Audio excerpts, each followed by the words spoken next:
வணக்கம். இணைந்திருப்பது இலங்கையின் முதற்தர செய்தி வழங்குகிற நியூஸ் ஃபர்ஸ்டின் இரவு 8 மணி பிரதான செய்தி அறிக்கையுடன் கொழும்பில் அமைந்துள்ள நியூஸ் ஃபர்ஸ்டின் பிரதான கலையகத்திலிருந்து உங்களை சந்திக்கும் நான் ஜூடின் சிவிஜன். அமெரிக்கா, ஐரோப்பா உட்பட சர்வதேசத்தின் பல பாகங்களிலிருந்து ஷஃபி குளோபலோடாக இணைந்திருக்கும் உங்களை சந்திப்பதில் மிகுந்த மகிழ்ச்சி. விரிவான செய்திகளுக்கு செல்லும் முன்னர் முதலில் தலைப்புச் செய்திகள்.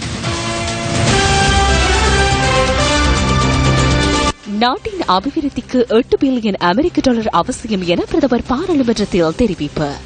අපිට මේක දියුණු කරන්න නම් අඩු ගානේ ඇමරිකන් ඩොලර් බිලියන 8ක් ඕනේ. டிசம்பர் 1ஆம் தேதி முதல் நீர்க்கட்டணம் அதிகரிப்பு. மஸ்கெலியா சின்ன சூரிய கதவில் மண் சரிவு அபாயம். 30 குடும்பங்களைச் சேர்ந்த மக்கள் இடம்பெயர்வு. டொனால்டு டிரம்புக்கு எதிராக குற்றப்பத்திரிகையொன்றை தாக்கல் செய்ய நடவடிக்கை.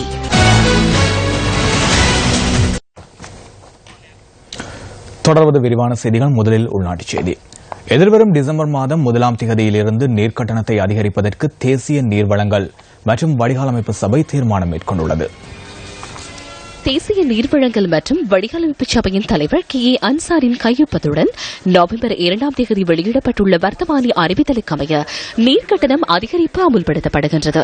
அதன் பிரகாரம் சபுர்த்தி பயனாளிகளின் குடும்பங்களுக்கான வீட்டு பாவனை நீர்க்கட்டணம் 15 அலகுகள் வரை எவ்வித மாற்றமும் ஏற்படுத்தப்படவில்லை. எனினும் 16 தொடக்கம் 20 வரையான அலகுகளுக்கு இடையிலான பாவனை கட்டணம் $8 மாதாந்த சபை கட்டணம் $120 அதிகரிக்கப்பட்டுள்ளது.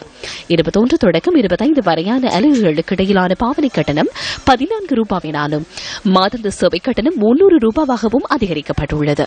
அத்துடன் 26 தொடக்கம் 30 வரையான அலகுகளுக்கு இடையிலான பாவனை கட்டணம் $26 மாதாந்த சேவை கட்டணம் $600 அதிகரிக்கப்பட்டுள்ளது. சமுர்த்தி பயனாளிகள் அல்லாத ஏனைய வீட்டு பாவனையாளர்களுக்கு புதிய கட்டண திருத்தத்துக்கமைய பாதிப்பு ஏற்பட்டுள்ளது. 5 அலகுகள் வரை பாவனை கட்டணம் $8 மாதாந்த சேவை கட்டணம் $200 6 தொடக்கம் 10 வரையான அலகுகளுக்கு பாவனை கட்டணம் $8 மாதாந்த கட்டணம் $185 அதிகரிக்கப்பட்டுள்ளது. 11 தொடக்கம் 15 அலகுகளுக்கான பாவனை கட்டணம் $6 மாதாந்த கட்டணம் $180 அதிகரிக்கப்படுவதுடன் 16 தொடக்கம் 20 அலகுகளுக்கான பாவனை கட்டணம் $12 மாதாந்த கட்டணம் $320 அதிகரிக்கப்படுகின்றது. 21 தொடக்கம் 25 அலகுகளுக்கான பாவனை கட்டணம் $17 மாதாந்த சேவை கட்டணம் $300 அதிகரிக்கப்படுகின்றது. 26 தொடக்கம் 30 அலகுகளுக்கான பாவனை கட்டணம் $26 மாதாந்த சேவை கட்டணம் $600 அதிகரிக்கப்பட்டுள்ளது.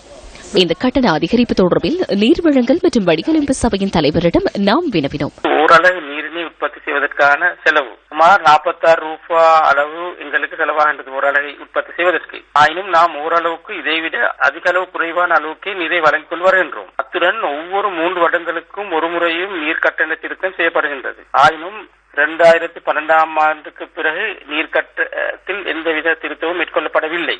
அதன் காரணமாக நாங்கள் 2016ஆம் ஆண்டு டிசம்பர் மாதம் மூலம் நீர்க்கட்டணத்தை திருத்தத்தை மேற்கொள்ள எதிர்பார்த்துள்ளோம். குறைந்த வருமானம் உள்ள சமுர்த்தி பெரும் பாவனையாளர்களுக்கு எந்த விதமான கட்டண அதிகரிப்பு மேற்கொள்ளப்பட மாட்டாது. பதிவு செய்யப்பட்ட புனித ஸ்தலங்கள் மற்றும் பாடசாலைகளுக்கு நீர் கட்டணமின்றியே வழங்கப்படும். பாடசாலை மற்றும் மதஸ்தலங்களுக்கான நீர் கட்டணம் $1 மாதாந்த கட்டணம் $250 மேல் அதிகரிக்கப்பட்டுள்ளமை இந்த வர்த்தமானி அறிவித்தலை ஆய்வு செய்ததனூடாக அறிய கிடைத்துள்ளது.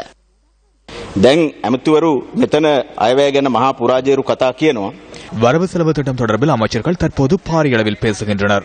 எனினும் பிரதி சபாநாயகர் அவர்களே நேற்று மாலை மற்றும் ஒரு அவதாரம் எடுக்கப்பட்டுள்ளது. நவம்பர் மாதம் 2ஆம் தேதி தேசிய நீர்வளங்கள் சபை பாரிய வர்த்தமானி அறிவித்தல் ஒன்றை வெளியிட்டுள்ளது. இந்த வர்த்தமானியின் ஊடாக 500-600 வீதத்தால் நீர்க்கட்டணத்தை அதிகரித்துள்ளனர். குடிநீர் தேவையை நிறைவேற்றுவதாகவும் அதற்கு மில்லியன் கணக்கில் ஒதுக்குவதாகவும் அரசாங்கம் கூறிய போதிலும் தற்போது என்ன செய்துள்ளனர்?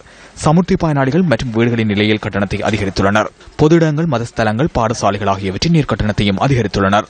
இவ்வாறான வரவு செலவு திட்டம் எங்கும் இல்லை. දැන් ඒ ස්ථානවලත් වැඩි කරලා තියෙනවා. ඒවා මේ අයවැය කොහෙවත් තිබුණේ නැහැ.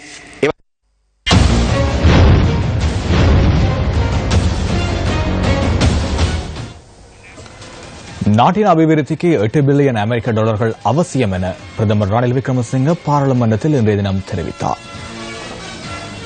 මේ ජාතික ආණ්ඩුවේ අයවැය කතාව කෙටියෙන් කියනවා නම් இந்த தேசிய அரசாங்கத்தின் வரவு செலவு திட்ட உரையை சுருக்கமாக கூறினால் இது சாதாரண குடும்பங்கள் பலப்படுத்தும் வரவு செலவு திட்டமாகும். ஸ்ரீலங்கா சுதந்திர கட்சியினதும் ஐக்கிய தேசிய கட்சியினதும் முக்கிய அமைச்சர்கள் சிலர் இணைந்து இந்த வரவு செலவு திட்டத்தை தயாரித்துள்ளனர். எதிர்க்கட்சியினரின் கருத்துக்களையும் இனிமேல் கேட்டறிந்து கொள்ளுமாறு அமைச்சருக்கு நாம் கூறுவோம். மக்கள் நீதி ஆணைக்குழுவின் ஊடாக அனைத்து காலாண்டுகளிலும் எமது வருமானம் மற்றும் செலவு தொடர்பில் அறிக்கையிட்டு அதன் ஊடாக செயற்படுவதா என்பது முக்கிய விடயமாகும். ஏதேனும் ஒன்று குறைவடைந்தால் எமது செலவு தொடர்பில் நாம் இதனை செய்வது, வருமானம் அதிகரிக்கப்பட்டால் நாம் இதனை செய்வது. மக்கள் நீதி ஆணைக்குழுவின் தலைவரும் எதிர்க்கட்சியும் நாமும் கலந்துரையாடி வரவு செலவு சட்டம் ஒன்றை உடனடியாக உருவாக்கி பாராளுமன்றத்தில் சமர்ப்பிக்க வேண்டும். 2016 ஆண்டிற்கான வருமானம் 1432 பில்லியன் ரூபாவால் அதிகரித்தது. 2017 ஆண்டு 1800 பில்லியன் ரூபாய் எமது வருமானமாக அமைகின்றது. செலவை விட அரசாங்கத்தின் வருமானம் அதிகரித்துள்ளது. அதன் பிரதிலாபத்தை முதலில் கல்விக்கும் அதன் பின்னர் சுகாதாரத்திற்கும் வழங்கியுள்ளோம். அடுத்ததாக வீட்டு திட்டம். இதனால் அடுத்த 2 வருடங்கள் சிரமமாக இருக்கும். நான் இல்லை என்று கூறப்போவதில்லை. මම නැහැ කියන්නේ. Deng Xiaoping කිව්වා it doesn't matter whether the cat is black or white as long as it catches mice. පාට වැඩක් නැහැ වැඩේ කරනවා. வேலை செய்தால் நிறம் தேவையற்றது. சிவப்பு என்றாலும் நீலம் என்றாலும் மஞ்சள் என்றாலும் பரவாயில்லை. இதனை முன்னோக்கி கொண்டு செல்வதற்கு குறைந்தபட்சம் 8 பில்லியன் அமெரிக்க டாலர்கள் எமக்கு தேவை. 8 பில்லியன்களை நாம் தேட வேண்டும். அமெரிக்காவுடன் பேசுவதற்கு நமக்கு முடியும். எனக்கு தெரிந்த வகையில் பசிபிக் உடன்படிக்கை வரப்போவதில்லை. சிறிய நாடு என்ற ரீதியில் தனியாக நாம் சென்று பேசுவது பயனாக அமையும். அமெரிக்கா எமக்கு அச்சுறுத்தல் அல்ல. ஹாபாந்தோட்டை எமக்கு முக்கியம். தொழிற்சாலைகளை நிர்மாணிக்க 15,000 ஏக்கரை சீன நிறுவனம் ஒன்று கோரியுள்ளது. மஹிந்த ராஜபக்சவை இதனை செய்ததாக பாராளுமன்ற உறுப்பினர்கள் தற்போது கூறுவார்கள். பரவாயில்லை, பேர் உங்களுடையது, புத்திசாலித்தனம் எமது. நாம் இதனை செய்கின்றோம். 5 வருடங்கள் எதுவும் இடம்பெறவில்லை. கப்பல்கள் இருக்கவில்லை, விமானங்கள் இருக்கவில்லை. பாராளுமன்றத்தில் தெரிவிக்கப்பட்ட மேலும் சில கருத்துக்கள் அடுத்து. காணி பிரச்சனைகளாக இருக்கலாம், அது என்ன விடயமாக இருக்கலாம், எங்களை ஆலோசித்துத்தான் இந்த அரசாங்கம் செயல்படுவதற்கு, வடக்கு கிழக்கிலே செயல்படுவதற்கு முன்வர வேண்டும் என்று நான் இந்த சபையிலே கேட்டுக்கொள்ள விரும்புகின்றேன். எதிர்க்கட்சி தலைவர் பதவி இருக்கிறது, என்னுடைய பதவி, இந்த பதவியை பெற்றுக்கொண்டு எவ்வளவு விஷயங்களை சாதிக்கலாம் என்று இன்றைக்கு எங்கள் மேல் கேள்வியை கேட்கிறார்கள். ஆனால் நாங்கள் இந்த அரசியல் சாசனம், அரசியல் தீர்வு வருகிறது. இதற்கு நாங்கள் அனைத்து மற்ற விடயங்களை கவனத்தில் செலுத்தாது இந்த விடயத்தில் மட்டும்தான் கவனத்தை செலுத்த வேண்டும். அந்த செலுத்துகின்ற போதுதான் நாங்கள் அந்த அரசியல் சாசனத்தின் ஊடாக எங்களுடைய இன பிரச்சனையை தீர்ப்பதற்கான வழியை கையாள வேண்டும் என்று நினைக்கின்ற அந்த நிலையிலே இன்றைக்கு நாங்கள் ஏமாற்றப்படுகின்ற ஒரு சந்தர்ப்பம். எங்களுடைய இளைஞர்கள், எங்களுக்கு ஆதரவளித்த மக்கள், எங்களுக்காக இன்றைக்கு இந்த புதிய அரசாங்கம், புதிய ஜனாதிபதி வர வேண்டும் என்று ஆர்வத்தோடு எதிர்பார்ப்போடு அளித்த வாக்குகள் எல்லாம் எங்களுடைய மக்கள், நாங்கள் பதில் சொல்ல திணறிக் கொண்டிருக்கின்ற சூழல் இருக்கு. யுத்த காலத்திலும் இயங்கிக் கொண்டிருந்த தொழிற்சாலைகள் சில தற்போது முழுமையாக முடக்கப்பட்டிருக்கின்ற ஒரு நிலைமையினை காணக்கூடியதாக இருக்கின்றது. கடந்த வரவு செலவு திட்டத்தின் போது கௌரவ நிதியமைச்சர் அவர்கள் 6 வாக்குறுதிகளை குறிப்பிட்டிருந்தார் மட்டக்களப்பின் சார்பாக. ஆனால் 1 வருடம் முடிந்த நிலையில் இந்த 6 வாக்குறுதிகளில் எந்த ஒரு வாக்குறுதியும் செய்யப்படவில்லை என்பதை நான் வேதனையோடு இந்த சபைக்கு கூற விரும்புகின்றேன். வடமாகாணத்தில் 38 தொழிற்சாலைகள் இயங்கி வந்திருக்கின்றன. அந்த 38 தொழிற்சாலைகளில் தற்போது 5 தொழிற்சாலைகள் மட்டும்தான் இயங்கிக் கொண்டிருக்கின்றது. மட்டக்களப்பை பொறுத்தமட்டில் 5 தொழிற்சாலைகளும் மூடப்பட்டிருக்கின்றன. கடந்த வரவு செலவு திட்டத்தில் கூட நாங்கள் அந்த வரவு செலவு திட்டத்திற்கு வாக்களித்திருந்தோம். ஆனால் இன்றைய நிலையில் நாங்கள் வாக்களிக்கிறதுக்கு உரிய வாக்குகள் கிடைக்காத விடத்து நாங்கள் வேறு முடிவுகளை எடுக்க வேண்டிய நிலைமையும் வரும் என்கின்ற விடயத்தை சுட்டிக்காட்ட விரும்புகின்றேன். சில தேசிய அமைச்சர்களை எடுத்துக்கொண்டால், ராஜாங்க அமைச்சர்களை எடுத்துக்கொண்டால், இவர்கள் மீண்டும் மீண்டும் கொட்டிய இடங்களில் தான் மீண்டும் மீண்டும் கொட்டி அந்த அபிவிருத்தி என்கின்ற விடயத்தை மிகைப்படுத்திக் கொண்டிருக்கின்றார்களே ஒழிய பரவலாக தாங்கள் சார்ந்த பிராந்தியங்களை அபிவிருத்தி செய்கின்ற என்கின்ற விடயத்தில் அவர்கள் தங்களுடைய செயற்பாடுகளை மிகவும் குறுகியதாக்கிக் கொள்ளுகின்றார்கள். இம்முறை வரவு செலவு திட்டத்தில் நிதியமைச்சர் மத்திய வங்கியின் நிதி சபையை தேவையற்ற வகையில் குறை கூறியுள்ளதாக மத்திய வங்கியின் பிரதி ஆளுநர் W.A. விஜயவர்தன தெரிவித்தார். வரவு செலவு திட்டம் தொடர்பில் கொழும்பில் நேற்று நடைபெற்ற மாநாடு ஒன்றில் கலந்து கொண்ட போதே அவர் இவ்வாறான கருத்தினை பதிவு செய்தார். இந்த வரவு செலவு திட்டத்தில் அபாயமான நிலையொன்று காணப்படுகின்றது. மத்திய வங்கி நிதிச்சபையில் நிதியமைச்சர் தலையீடு செய்ய ஆரம்பித்துள்ளார். நிதிச்சபையின் ஆய்வுகளின் கீழ் இலங்கையின் கொடுப்பனவு முறையை நிதிச்சபையை உருவாக்க வேண்டும். அவ்வாறான முறையொன்றை நிதிச்சபை தயாரித்து வருகின்றது. இந்த வரவு செலவு திட்டத்தில் தகவல் தொடர்பாடல் தொழில்நுட்பத்துடன் கூடிய ஒரு முறையை உருவாக்குவதாக நிதியமைச்சர் கூறுகின்றார். அரசாங்கத்தின் அனைத்து வரி செலுத்தும் நிறுவனங்களும் சுங்கம் மற்றும் தனியார் பிரிவினர் தமது கொடுப்பனவு முறையை இதனூடாகவே முன்னெடுக்க வேண்டியுள்ளது. இவ்வாறு செலுத்தப்படும் பணம் உள்நாட்டு இறைவரி ஆணையாளரின் கணக்கில் வைப்பிலிடப்படுமா அல்லது நைஜீரியாவில் உள்ள கணக்கில் வைப்பிலிடப்படுமா என்பது எனக்குள்ள சிக்கலாகும். இது பாரிய பிரச்சினையாகும். மூலதனம், வங்கிகளின் மூலதனம் இவ்வாறு அமைய வேண்டும் என நிதியமைச்சர் தீர்மானித்துள்ளார். அத்துடன் வங்கிகள் இவ்வாறு கடன் வழங்கும் எனவும் குறிப்பிட்டார். 50% முன்னுரிமையின் அடிப்படையில் வங்கிகளில் கடன் வழங்க வேண்டும் என குறிப்பிட்டார். நிதியமைச்சரின் பொறுப்பல்ல, மத்திய வங்கி நிதிச்சபையின் பொறுப்பே இது. ஏதேனும் ஒரு வங்கி தாமுள்ள பகுதியில் வைப்பாளர்களை ஒன்று கூட்டினால் கட்டாயமாக 15% கடனை குறித்த பிரதேசத்திற்கே வழங்க வேண்டாம். இது நிதியமைச்சர் எடுக்க வேண்டிய தீர்மானம் அல்ல, வங்கியே தீர்மானத்தை எடுக்க வேண்டும். 15% கடனை வழங்க வேண்டும் என வற்புறுத்தினால் வங்கி முகாமையாளரின் உறவினர்களுக்கே கடன் வழங்கப்படும். அதன் பிரகாரம் இறுதியில் மத்திய வங்கிக்கு வரும் புள்ளி விவரங்களுக்கு 15% கடன் வழங்கப்பட்டதாக குறிப்பிடப்பட்டிருக்கும். மற்றொரு அபாயகரமான யோசனை ஒன்றையும் நிதியமைச்சர் முன்வைத்துள்ளார். 5 லட்சத்துக்கு அதிகமாக பெறப்படும் கடனை பதிவு செய்ய வேண்டாம் என கூறியுள்ளார். இதற்கான காரணத்தை நான் அறியேன். ஏனெனில் கடன் தகவல் அலுவலகம் கடன் தொடர்பான தகவல்களை மாத்திரமே வழங்குகின்றது.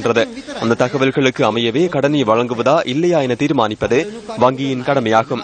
நிதிச்சபையின் இவ்வாறு செயற்பாடுகளில் நிதியமைச்சர் தலையீடு செய்வது தகுந்த விடயமல்ல என நான் எண்ணுகின்றேன். வரவு செலவு திட்டம் தொடர்பில் மேலும் கருத்து தெரிவித்த மத்திய வங்கியின் முன்னாள் பிரதி ஆளுநர், 2016 ඇත්තටම අයවැලේඛනයක් නැහැ. අයවැලේඛනයක් කියලා එකක් ඉදිරිපත් කළා.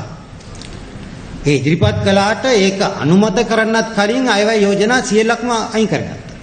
2016 ஆண்டு வரவு செலவு திட்டம் ஒன்று இருக்கவில்லை. வரவு செலவு திட்டம் என ஒன்றை சமர்ப்பித்தார். சமர்ப்பிக்கப்பட்ட வரவு செலவு திட்டத்தை அங்கீகரிப்பதற்கு முன்னர் அனைத்து யோசனைகளையும் நிதியமைச்சர் அல்ல பிரதமரை நீக்கினார். 2016 ஆண்டு என்ன நேர்ந்தது, 2016 ஆண்டு என்ன நேர்ந்தது என நிதியமைச்சருக்கு கூறினால் நாம் மகிழ்ச்சி அடைவோம். 2017 ஆண்டுக்கான வரவு செலவு திட்டம் சமர்ப்பிக்கப்பட்ட சந்தர்ப்பத்தில் நிதியமைச்சர் அறியாவிடினும் அதில் பாரிய கசிவுகள் காணப்பட்டன. அமைச்சர்களின் தேவைகளுக்காக 75,000 ரூபாவை சம்பளமாக வழங்குகின்றனர். மிகவும் குறைவான நிதி. கௌரவமான சேவையை வழங்கும் தேசப்பற்றுள்ளவர்களாக அமைச்சர்களை அறிமுகப்படுத்துகின்றனர். அமைச்சர்களுக்கு வழங்கும் அனைத்து கொடுப்பனவுகளையும் சேர்த்தால் வரி செலுத்துவதற்கு 6 மில்லியன் செலவாகும் என்பதை நான் கணக்கிட்டு பார்த்தேன். உலகில் அதிக சம்பளத்தை பிரதமர் மற்றும் அமைச்சர்களுக்கு வழங்கும் நாடாக சிங்கப்பூர் கருதப்படுகின்றது. எனினும் தமது வாகனங்களை அமைச்சர்களை செலுத்தி செல்வதை நான் அவதானித்துள்ளேன்.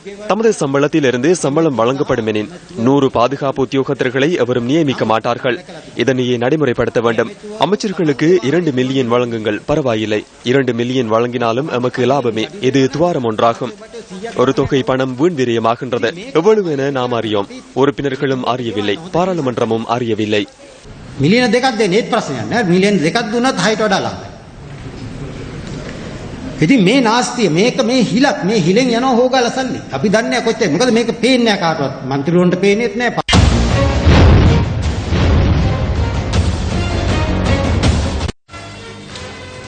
இலங்கை சிகிச்சை மற்றும் போஷாக்கு மாநாடு ஜனாதிபதி தலைமையில் நடைபெற்றது. சிகிச்சை மற்றும் போஷாக்கு தொடர்பில் காணப்படும் சவால்கள் என்ற துணைப்பொருளில் இந்த மாநாடு நடைபெற்றது. இலங்கை சிகிச்சை சங்கம் ஏற்பாடு செய்துள்ள இந்த மாநாடு 2 நாட்கள் நடைபெற்றது. எமது நாட்டில் சுகாதார மேம்பாட்டு பிரிவு ஒன்றில் குறைந்தபட்சம் போஷாக்கு தொடர்பான நிபுணர் ஒருவரையாவது எதிர்காலத்தில் நியமிக்கக்கூடிய சந்தர்ப்பம் கிட்ட வேண்டும் என நான் பிரார்த்திக்கின்றேன். போஷாக்கு தொடர்பான நிபுணர்கள் எம்மை விட்டு செல்வார்களோ என்ற அச்சம் தோன்றியுள்ளது. இந்த நாட்டு மக்களின் போஷாக்கு மட்டத்தை மேம்படுத்துவது தற்போதைய முதன்மை பொறுப்புகளில் ஒன்றாகும். அர்ப்பணிப்பு, தியாகத்தின் முக்கியத்துவம் தொடர்பில் நீங்கள் அனைவரும் புரிந்து கொள்ள வேண்டும். இந்த துறையில் உள்ள வைத்தியர்கள் சிறிது காலத்தின் பின்னர் இந்த நாட்டை விட்டு சென்றால் பரவாயில்லை என நான் கூற விரும்புகின்றேன். இதேவேளை வறட்சியான காலநிலையின் போது மக்கள் எதிர்நோக்கும் அசௌகரியங்களை குறைப்பது தொடர்பான கலந்துரையாடல் ஜனாதிபதி தலைமையில் நேற்று நடைபெற்றது. ஜனாதிபதி செயலகத்தில் நடைபெற்ற இந்த கலந்துரையாடலின் போது வடமத்திய மாகாணத்தில் உள்ள குளங்கள் மற்றும் நீர்த்தேக்கங்களின் நீர்மட்டத்தை பேணுவதற்கான புதிய யோசனை மற்றும் திட்டம் தொடர்பில் கலந்துரையாடப்பட்டது. நுவரெலியா மஸ்கலியா சாமிமலை சின்ன சூரியகந்த பகுதியில் மண்சரிவு அபாயம் காரணமாக 30 குடும்பங்களைச் சேர்ந்த மக்கள் இடம்பெயர்ந்துள்ளனர்.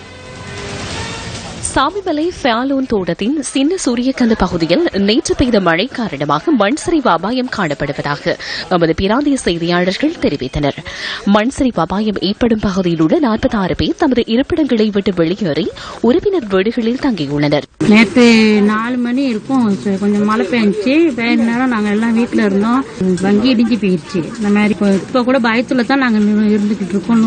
பிள்ளைகளையும் பார்த்துக்கிட்டு அப்படி இப்ப இழந்தாரேன்னு இன்னும் ஒன்னும் சொல்லாம இருக்காங்க. நாங்க வந்து பிள்ளைகளை பாதுகாக்கிறதா, நாங்க வீட்டு தான் பாக்குறதா, நாங்க அந்த நேரம் இருந்து இன்ன வரைக்கும் ஒரு சாப்பாடு தண்ணி ஏற்பாடு இருக்க ஒண்ணுமே இல்லை.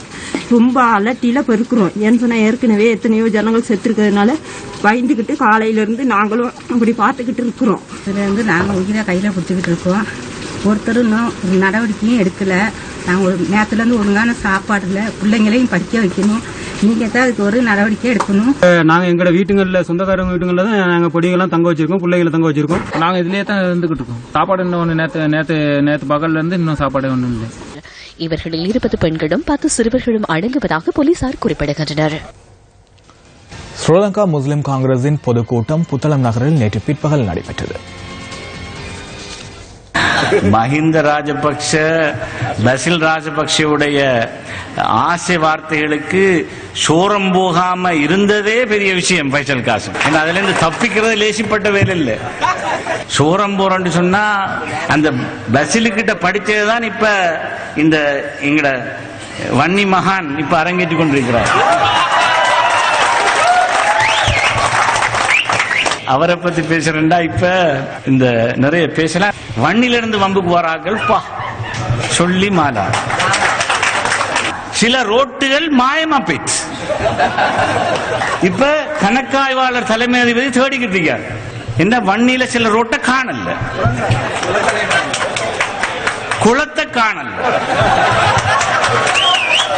கட்டின குளத்தை காணல. அப்ப வடிவேல் என்ற ஒரு நகைச்சுவை நடிகர் எல்லாருக்கும் தெரியும். இந்த வடிவேல் ஒரு நாள் திடீரென்று கிணத்தை காணோம்னு தேடிட்டு போ.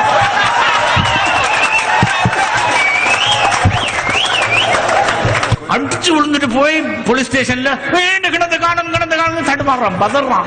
இன்ஸ்பெக்டர் கடைசிக்கு இந்த வெண்ட கூத்தால அவன் யூனிஃபார்மே கழட்டி கொடுத்துட்டு போறான். இப்ப இந்த நிலவை ஜனாதிபதி பிரதமருக்கு வந்துடப்படா.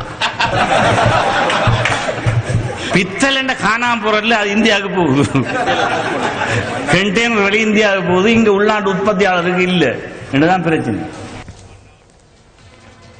தமிழ் தேசிய மக்கள் முன்னணியின் சமகால அரசியல் தொடர்பிலான மக்கள் சந்திப்பு இன்று கிளிநொச்சியில் நடைபெற்றது.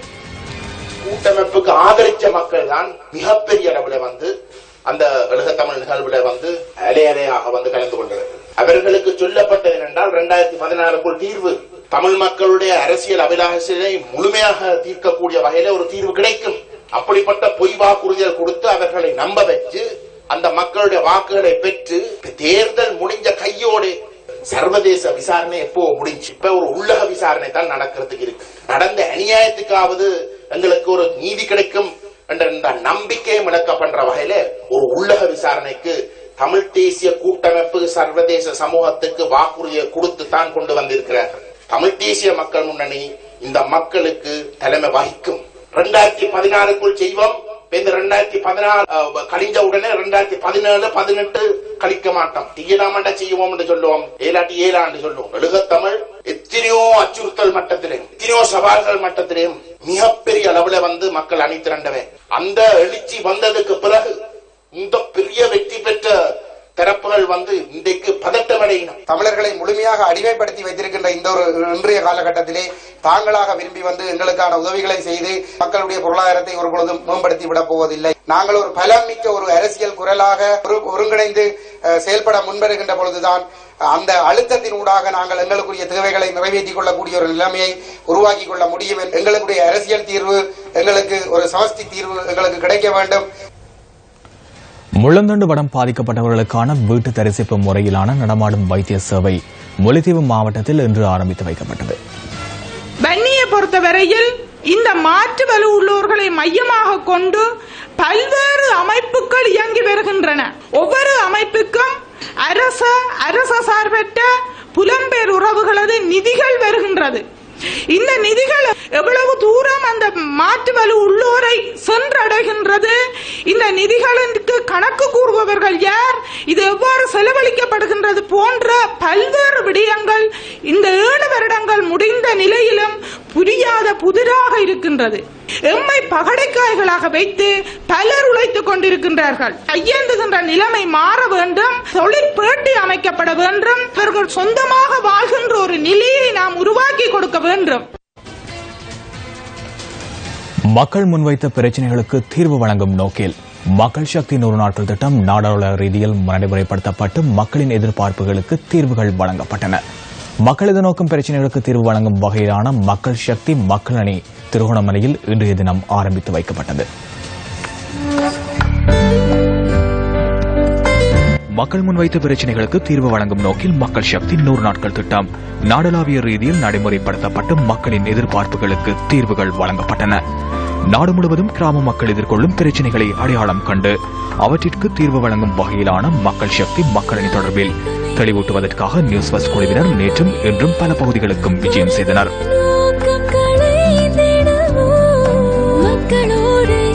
மக்களின் அழைப்பின் பேரில் இன்று காலை திருகோணமலை மாவட்டத்தின் மேன்கமம் மற்றும் பாலத்தோப்பு ஆகிய பகுதிகளுக்கு விஜயம் செய்த நியூஸ் ஃபர்ஸ்ட் குழாத்தினர் அங்கு மக்கள் அணியை வலுப்படுத்தினர்.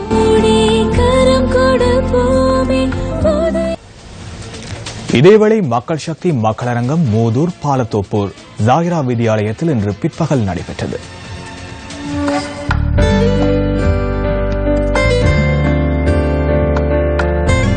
இதேவேளை திருகோணமலை மூதூர் பிரதேச செயலக பிரிவிற்குட்பட்ட மக்கள் அணியை ஒன்று திரட்டி மக்கள் சக்தி மக்களரங்கம் இன்று மாலை 3:30 மணியளவில் பாலத்தோப்பூர் ஜாகிரா வித்தியாலயத்தில் நடைபெற்றது.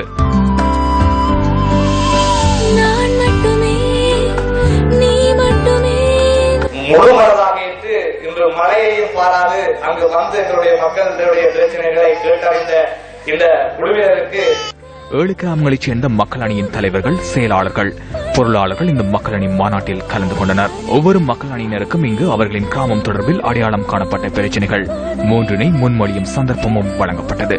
இந்த மாநாட்டில் மூதூர் பிரதேச செயலாளரின் பிரதிநிதியாக தோப்பூர் கிராம சேவகரும் தோப்பூர் போலீஸ் நிலைய பொறுப்பதிகாரி மற்றும் நியூஸ் ஃபர்ஸ்ட் குழாத்தினரும் கலந்து கொண்டனர்.